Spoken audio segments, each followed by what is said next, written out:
Friends, Samantha pregnancy అనేది సమంత లైఫ్‌లో చాలా అంటే చాలా మెమరబుల్ ఫేజ్ అనే చెప్పాలి. ఎందుకనంటే తను నాగ చైతన్యని ప్రేమించింది, పెళ్లి చేసుకుంది. ఆ తర్వాత తన ఫిల్మ్ కెరియర్ చాలా అద్భుతంగా ముందుకు వెళ్తున్న టైంలో తన భర్తతో విడాకులు, ఆ తర్వాత మయోసైటిస్, తర్వాత తన తండ్రి చనిపోవటం, నాగ చైతన్యకి రెండో పెళ్లి అవ్వటం, ఇవన్నీ గనక మనం సిరీస్ ఆఫ్ కష్టాలు చూసినట్టయితే పాపం తను చాలా నిలదొక్కుంది. ముఖ్యంగా మయోసైటిస్ చాలా అంటే చాలా కఠినమైన విషయం. అయితే ఇక విషయంలోకొచ్చినట్టయితే, ఇప్పుడు తన ప్రెగ్నెన్సీ టైంలో ఉన్నప్పుడు సెకండ్ ట్రైమిస్టర్‌లో తను అడుగుపెట్టింది. వాళ్ళ అత్తగారు వాళ్ళు చిత్తూరులో చక్కగా సీమంతం చేశారు. సీమంతం చేయడానికి ప్రధానమైన కారణం ఏంటి అంటే, ముఖ్యంగా తను ఇప్పుడు థాయిలాండ్‌కి వెళ్ళిందనమాట. అంటే తను, రాజ్ నంబూరి ఇద్దరు కలిసి థాయిలాండ్‌కి వెళ్లారు. కొంతవరకు తనకి మానసికమైన ప్రశాంతత కోసం, ఇక్కడున్న విషయాలన్నిటిని కూడా మర్చిపోవడం కోసం.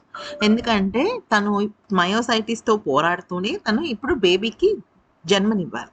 అందుకనే వాళ్ళ అత్తయ్య వాళ్ళందరూ కూడా ఈ రకంగా తనకొక రక్షగా ఉంటుందని చెప్పేసి సీమంతం చేసి, వాళ్ళిద్దరిని కూడా చాలా హ్యాపీగా థాయిలాండ్‌కి.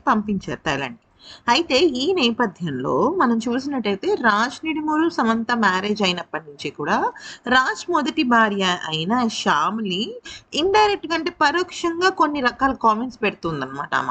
ఎలాగా అంటే ఎలాగంటే నేను ఎన్నో నిద్రలేని రాత్రులు గడిపాను. కానీ ఆ రాత్రులు గడిపినప్పుడు నేను ఎంతో బాధపడ్డాను. ఆ బాధ బయటకి తెలియలేదు. ఇలా రకరకాలుగా ఆమె కొద్దిగా 'రాజ్ నిడుమూరు' అలాగే సమంతను ఉద్దేశించి పెడుతుంది అని అందరూ అనుకున్నారు. కానీ ఫర్ ద ఫస్ట్ టైమ్ ఏమైంది అంటే సమంత ప్రెగ్నెంట్ అయిన తర్వాత ప్రతి ఒక్కరు కామెంట్స్ ఏం చేశారంటే, రాజ్‌కి మొదటి భార్యతో పాప ఉంది కదా! ఆ పాప ఉంది కాబట్టి నువ్వు వాళ్ళని దూరం చేయడం కరెక్ట్ కాదు అంటూ రకరకాలుగా మాట్లాడటం మొదలుపెట్టారు. ఆ నేపథ్యంలో మొదటి భార్య శ్యామిలి ఏమన్నది అంటే, నేను కొంతమంది కొన్ని రకాల కామెంట్స్‌కి ఇప్పుడు సమాధానం చెప్పాలనుకుంటున్నాను. అయితే నా జీవితంలో నాకు పెళ్ళయింది. కానీ నేనొక్కదాన్నే మిగిలాను. నాకంటూ పిల్లలు లేరు. ఇక రాజ్ తన మొదటి బిడ్డకు జన్మనివ్వబోతున్నాడు కాబట్టి, ఎందుకంటే వైఫ్ అండ్ హస్బెండ్ ఇద్దరు కూడా ఆ పేరెంటింగ్ హుడ్‌లోకి వెళ్ళినప్పుడు చాలా మెమరబుల్‌గా వాళ్ళ లైఫ్ ఉంటుంది కాబట్టి, ఎవరైతే మొదటగా పేరెంటింగ్‌లోకి అడుగు పెడుతున్నారో వాళ్ళకి నా కంగ్రాచ్యులేషన్స్ అంటూ పరోక్షంగా తను ఈ రకంగా చెప్పింది. అంటే చా ఇక్కడ సమంత అలాగే రాజ్ నిడమూరు ఇద్దరికీ కూడా సమంత కడుపులో పెరుగుతున్న బేబీయే ఫస్ట్ బేబీ. ఎందుకంటే రాజ్ నిడమూరు అలాగే శ్యామ్లీకి పిల్లలు లేరు వాళ్ళిద్దరికీ కూడా.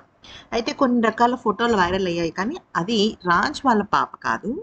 అది రాజ్ వాళ్ళ ఫ్రెండ్ పాపని వీళ్ళు ఎత్తుకున్నారనమాట. అది విషయం.